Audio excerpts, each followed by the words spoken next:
हम सब कभी ना कभी गलतियां करते ही है, लेकिन जो व्यक्ति गलत होने पर हमें सही करता है, वही हमारा सच्चा दोस्त है। हमारे माता पिता हमारे सच्चे दोस्त हैं।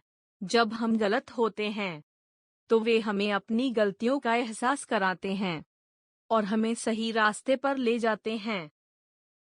आइए देखते हैं साहिल और उसकी माँ की कहानी, जो एक छोटे शहर में रहते थे।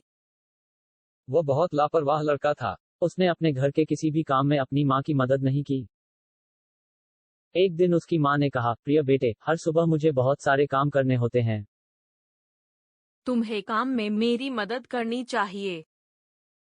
मैं आपकी मदद करूंगा, लेकिन एक शर्त पर। मैं हर काम के लिए 10 रुपए लूंगा। ठीक है, तुम जो काम करोगे उसके लिए तुम्हें पैसे मिलेंगे। अगले दिन साहिल ने खुशी खुशी अपनी माँ की कई तरह से मदद की।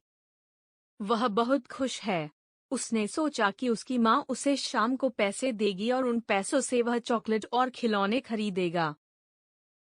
बिस्तर पर जाने से पहले उसने उन चीजों की एक सूची बनाई जो उसने दिन के दौरान की थी।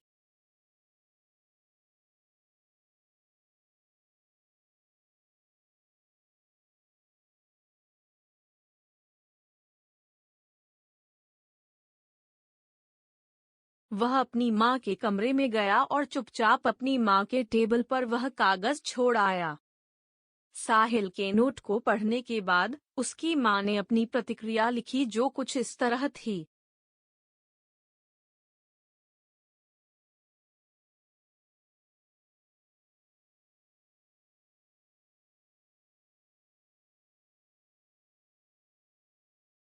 साहिल की माँ ने अपने बेटे के बिस्तर पर अपनी प्रतिक्रिया के साथ साथ 40 रु छोड़ दिए।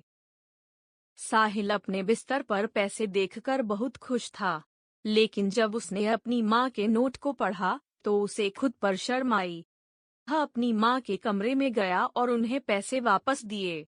उनसे अपने स्वार्थ के लिए माफी भी मांगी और अपनी माँ को गले लगाया।